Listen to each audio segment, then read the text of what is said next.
Bar chords are notorious for being hard, but they don't have to be. So in this video, I'm going to share with you 3 secrets that I like to use to make bar chords buzz-free, clean, and consistent. And at the end, I'm going to share with you a little bonus to show you how you can make any chord on the guitar neck with one bar chord shape. All that right after this. This acoustic guitar quick win is brought to you by Tony'sAcousticChallenge.com. I'm Tony Polecastro from Tony'sAcousticChallenge.com, where we're all about expanding our quality of life through music and having as much fun as possible with our guitars. And now one surprising way to have as much fun as possible with your guitar is refining your bar chords. I'm going to use the F chord, the dreaded full F chord, and that has your index finger laying across the first fret from the low E to the high E, your ring finger on the 3rd fret of the A string, pinky finger on the 3rd fret of the D, and your middle finger on the 2nd fret of the G. Fretting all of those strings, that's a bar chord. It's beautiful, it's a beautiful thing, but it definitely involves some strength. So let me share with you my first tip. Oftentimes with bar chords, the high strings start to sound kind of like that. And you think, gosh, well, I'm pressing so hard with my index finger, why can't I fret these strings? It's driving me crazy. Well, oftentimes when trying to do bar chords, you approach it with a flat index finger, using kind of the, we'll call it the meaty part of your index finger. I don't want you to actually fret with that part. I want you to rotate your finger to the outside, to the bony part of your index finger. This is going to give you a harder fretting surface and better contact with the strings, hence allowing you to make those higher strings ring nice and clear. The second thing I want to share with you is something that's a little bit, well, it's just not so obvious. Actually, you're going to use your picking hand, more specifically your picking arm, to make your bar chords cleaner. Here's how you do it.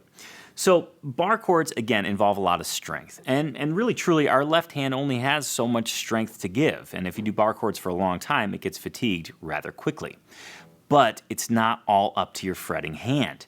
You might be one of those players that just struggles with getting consistent bar chords because of the strength factor. And what you can do is take your picking hand, again, more specifically your arm, and where your arm comes over the guitar, use it to kind of push on your guitar. See, if I kind of pull in tight here with my picking hand arm, it's pushing the guitar neck forward. Well, that's the kind of action you want. You want to push with your picking hand and pull with your fretting hand. This is going to give you a really solid feel on your fretting hand and ultimately better contact with the entire bar chord and a much cleaner execution of the bar chord. So now you might be thinking, well, okay, Tone, that's great, but bar chords are still really difficult for me and I can't get it. I get it, I can do these things, but it's going to take a lot of time. And yes, I agree, bar chords take time, so you have to have patience. But that doesn't mean you can't play a bar chord right now. There's nothing wrong with playing part of a bar chord. And that's my third trick, is partial chords are just as effective as full chords. This is a huge behemoth of a chord. It's an F chord, but we can take just a piece. Say, let's just take the high 4 strings of this very chord shape. That's still an F chord. Or you can take the low 3 strings. That will work as an F chord. It's actually a power chord shape, but it still works.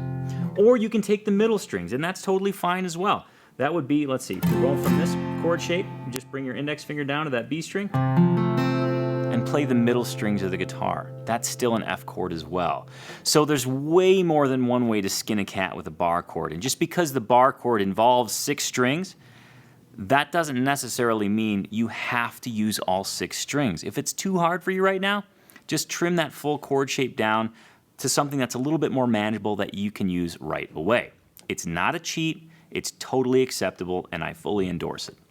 Which brings me to my final tip. Bar chords. Why do we have to learn them anyway? Well, bar chords are extremely effective because with one shape, you can play any chord on the guitar neck. Any single chord. Let's take, again, this F chord for an example. This is a specific shape, and it's a bar chord, meaning that's a fully closed chord. All the strings are fretted, which means it's movable. And this shape has a root.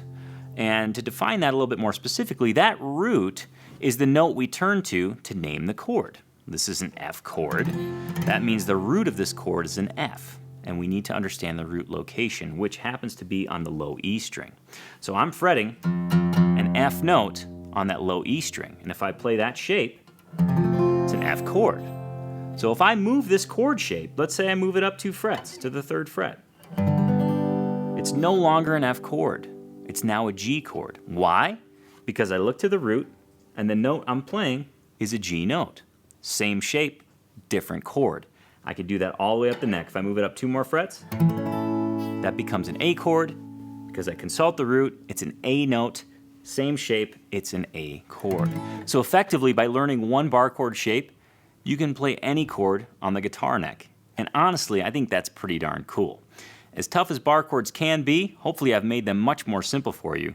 And now you see a little bit further down the road at how useful bar chords actually truly can be. Now, I hope you totally dug this lesson, and if you did, I want to hear about it in the comments below. And of course, if I forgot any tips or tricks that you like to use, please share them in the comments below. It'll help everybody out on this very difficult and touchy subject, if you will. And one more thing. If you enjoyed this lesson, I know you're going to absolutely love my 5-day acoustic guitar challenge. This is going to give you a new exercise every day for 5 days. You're going to really ramp up your practice habit, and you're going to get techniques and exposure to new things that you can apply to your playing almost immediately. All you have to do to sign up is click the link in the description below, or here in the video. It's going to take you to another page, and within 10 seconds, you'll be playing your very first exercise in the challenge. It's really killer, and I want you to try it. So try it out, and I'll see you in the next lesson.